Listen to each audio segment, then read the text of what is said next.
ورحمۃ اللہ وبرکاتہ۔ الحمدللہ رب العالمین، الصلاۃ والسلام علی سید الانبیاء والمرسلین نبینا محمد وعلی آلہ وصحبہ اجمعین، اما بعد۔ سب سے پہلے تمام قسم کی حمد و ثنا اللہ رب العالمین ہی کے لیے ہے، جو سارے جہان کا خالق و مالک اور پالنہار ہے۔ ہم اسی کی تعریف، اسی کی بڑائی و بزرگی بیان کرتے ہیں، ہر حال میں اسی سے مدد طلب کرتے ہیں۔ بے شک اللہ تعالیٰ جسے ہدایت دے اسے کوئی گمراہ کرنے والا نہیں، اور جسے گمراہ کر دے اسے کوئی ہدایت دینے والا نہیں۔ اس بات کی ہم گواہی دیتے ہیں کہ اللہ رب العالمین ہی حقیقی معبود ہے، جو اکیلا ہے، اس کا کوئی ساجی اور شریک نہیں۔ اور اس بات کی گواہی دیتے ہیں کہ بے شک محمد صلی اللہ علیہ وسلم اللہ کے بندے اور اس کے آخری رسول ہیں۔ اس ذات گرامی پر انگنت درود اور سلام نازل ہو۔ اللہم صلی علی محمد و آلہ وبارک وسلم۔ حمد و صلات کے بعد شیخ صاحب نے سب سے پہلے اپنے آپ کو اور ہم تمام لوگوں کو اللہ رب العالمین سے حقیقی معنوں میں تقوی اور پرہیزگاری کے تعلق سے نصیحت کی کہ اللہ تعالیٰ سے ہم سب کو ہمہ وقت ڈرتے رہنا چاہیے، تقوی اور پرہیزگاری اختیار کرتے رہنا چاہیے، کیونکہ جو لوگ اللہ سے تقوی اور پرہیزگاری اختیار کرتے ہیں حقیقت میں وہی لوگ انشاءاللہ جنت کے مستحق ہوں گے۔ اللہ تعالیٰ فرماتا ہے بلا من اوفى بعهده واتقى فإن الله يحب المتقين، کہ جن لوگوں نے اپنے وعدے کو پورا کیا اور اللہ تعالیٰ سے ڈرتے رہے تو یہ بات جان لو کہ اللہ تعالیٰ ہی ہے جو متقیوں کو پسند کرتا ہے اور محبوب رکھتا ہے۔ آج کے خطبے میں شیخ صاحب نے میرے بھائیوں ماحولیات کا تحفظ یعنی واتاورن کا سنرکشن کہہ لیجئے، پریاورن کا سنرکشن ہندی کے حساب سے، یعنی کس طرح سے جو ماحولیات ہیں ان کی حفاظت ہمیں کرتے رہنا چاہیے، قرآن و سنت میں اس تعلق سے کیا رہنمائی ہے، شیخ صاحب نے آج کے خطبہ میں بہت ہی اہم روشنی ڈالی ہے۔ تو میرے بھائیوں، ماحولیات کا تحفظ اگر آپ دیکھیں تو مذہب اسلام نے تمام چیزوں کی طرف رہنمائی کی ہے، کوئی ایسی چیز نہیں ہے جس کی طرف مذہب اسلام نے رہنمائی نہ کی ہو۔ ان میں سے ایک چیز یہ ہے جو ماحولیات ہے، جو پریاورن ہے، اس کی حفاظت کیسے ہم کریں۔ اللہ تعالیٰ قرآن میں فرماتا ہے وَلَا تُفْسِدُوا فِي الْأَرْضِ بَعْدَ إِصْلَاحِهَا، کہ تم زمین میں فتنہ اور فساد نہ مچاؤ اس کی اصلاح کے بعد، یعنی جب حالات اس کے صحیح ہیں، درست ہیں، تو اس میں خرابی نہ پیدا کرو۔ مشہور حدیث ہے، اللہ کے رسول صلی اللہ علیہ وسلم نے فرمایا، جسے امام بخاری اور امام مسلم رحمۃ اللہ علیہ نے اپنی صحیح کے اندر ذکر کیا ہے، الایمان بضع وسبعون او بضع وستون شعبہ فافضلها قول لا الہ الا اللہ وادناها اماطۃ الاذى عن الطریق۔ نبی صلی اللہ علیہ وسلم نے فرمایا کہ ایمان کے 70 سے زیادہ شعبے ہیں، یا بعض روایت میں کہ 60 سے زیادہ شعبے ہیں، جس میں سب سے افضل یہ ہے کہ لا الہ الا اللہ آدمی کہے، یعنی اس بات کی گواہی دے کہ اللہ کے علاوہ کوئی حقیقی معبود نہیں اور محمد صلی اللہ علیہ وسلم اللہ کے رسول ہیں۔ اور دوسری چیز جو سب سے آخری ہے وہ یہ ہے اماطۃ الاذى عن الطریق، کہ راستے سے تکلیف دہ چیز کا ہٹا دینا۔ راستے میں بہت ساری تکلیف دہ چیزیں ہیں، جیسے کانٹا وغیرہ ہے، پتھر وغیرہ ہے، یا ایسے موذی چیزیں ہیں جو انسان کو نقصان پہنچا سکتی ہیں، ان تمام چیزوں کو ختم کر دینا باعث اجر و ثواب ہے۔ اس کے مقابل میں حدیث میں سخت مناہی آئی ہے اور سخت وعید آیا ہے کہ جو لوگ زمین کو خراب کرتے ہیں، مطلب یہ ہے کہ اس میں کوڑا کرکٹ ڈال دیں، گندگی پھیلا دیں، یا اس طرح سے ایسی چیز جو انسانوں کو باعث تکلیف ہو،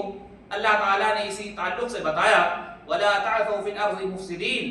کہ تم زمین میں فساد نہ پھیلاؤ، زمین کو خراب نہ کرو۔ مشہور حدیث میں اللہ کے رسول صلی اللہ علیہ وسلم نے فرمایا کہ 3 چیزیں انسان جب کرتا ہے تو لوگ اس پر لعنت کرتے ہیں۔ اس میں سے ایک یہ ہے کہ جو عام راستے ہیں، سنسادھن ہیں، اس میں پیشاب کرنا، پاخانہ کر دینا، یا اسی طرح سے جو راستے ہیں جس سے لوگ گزر رہے ہیں اس پر، یا پانی وغیرہ میں، اور جو سائے دار چیزیں ہیں، جگہیں ہیں، وہاں پر پیشاب کرنا، یہ سخت منع ہے۔ لیکن بہت سارے لوگ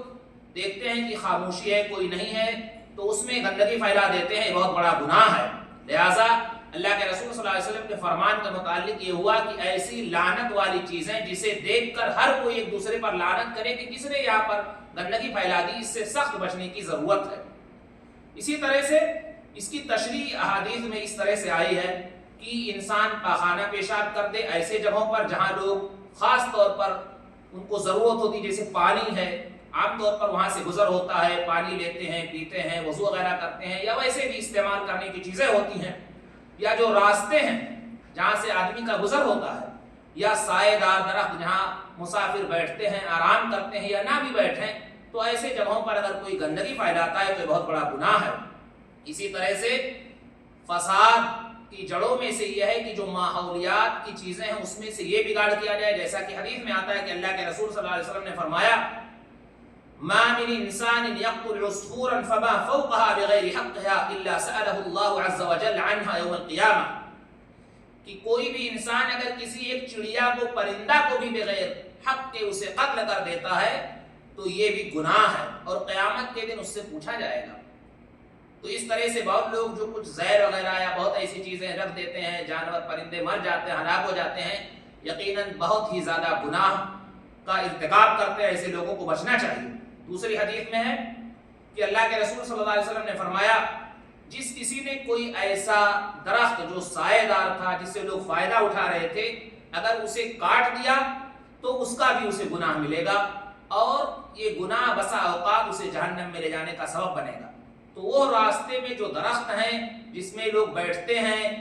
اور اسی طرح سے سایہ اختیار کرتے ہیں، سکون اختیار کرتے ہیں، ایک تو تھوڑی دیر پہلے یہ بات گزری کہ وہاں پر پیشاب پاخانہ کرنا کتنا بڑا گناہ،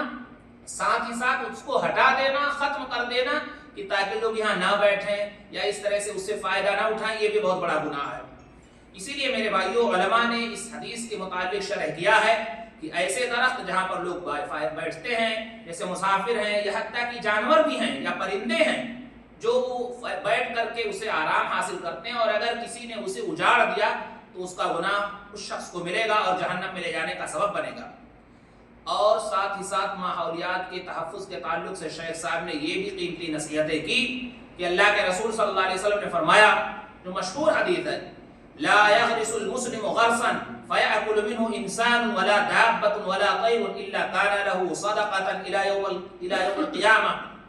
کہ جس کسی مسلمان نے کوئی درخت لگایا اور اس سے کوئی بھی انسان کھائے، حتیٰ کہ کوئی چوپایا بھی اگر کھاتا ہے اور کوئی پرندہ بھی اس سے فائدہ اٹھاتا ہے،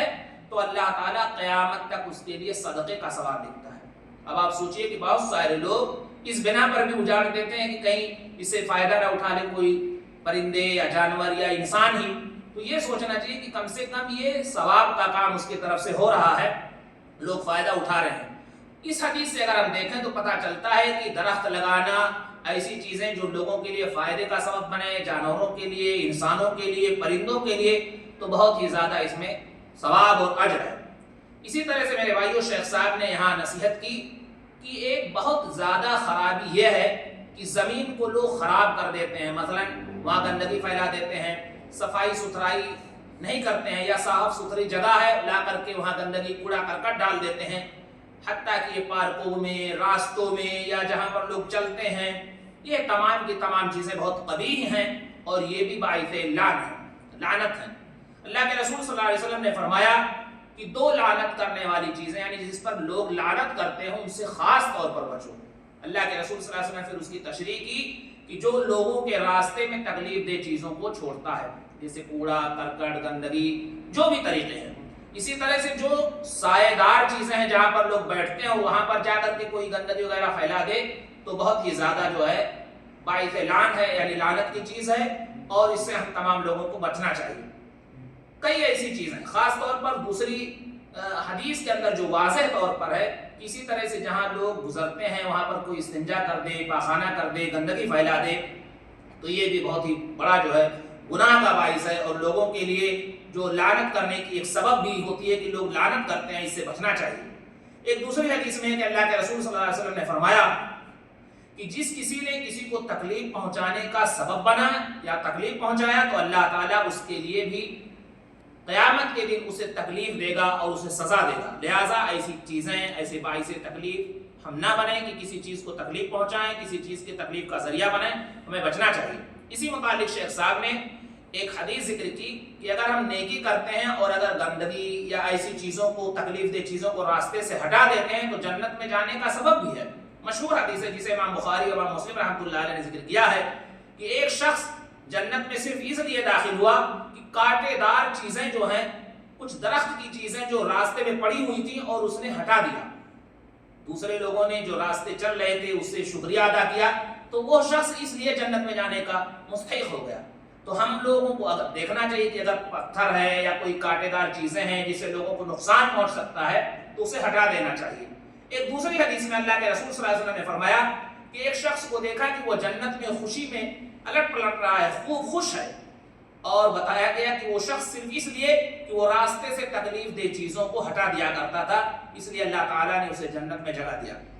تو اس طرح کی کئی حدیثیں ہیں. ان تمام چیزوں اور حدیث کے پیش نظر یہ بات معلوم ہوتی ہے کہ ہم تمام لوگوں کو چاہیے کہ ماحولیات کی حفاظت کریں، اس کا تحفظ کریں،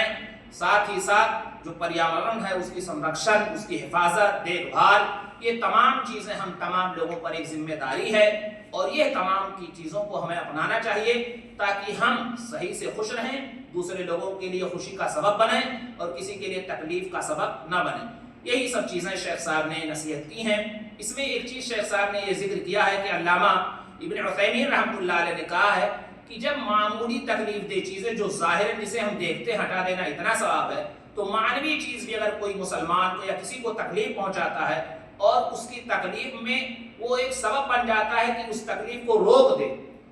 تو وہ بھی اس کے لیے باعث اجر و ثواب ہے اور ثواب پائے گا. لہٰذا ہمیں چاہیے کہ ہمیشہ کار خیر میں بڑھ چڑھ کر کے حصہ لیں، خصوصاً ایسی چیزیں جو ایک چلنے والے راستے پر یا مسلمانوں کو یا پرندوں کو یا جانوروں کو کسی کو بھی تکلیف کا سبب بنے، اس سے ہمیں اپنے آپ کو بچانا چاہیے، دوسرے لوگوں کو نصیحت کرتے رہنا چاہیے. اللہ تعالیٰ سے دعا ہے الہ العالمین ہمیں صحیح سمجھ عطا فرمائے، قرآن و سنت کے بتائے ہوئے طریقے پر عمل کرنے والا بنائے. جب تک زندہ رکھے حالت اسلام پر، زندہ رکھے والا خاتمہ ہو تو حالت اسلام پر ہو. آمین رب العالمین. وآخر دعوانا الحمدللہ رب العالمین.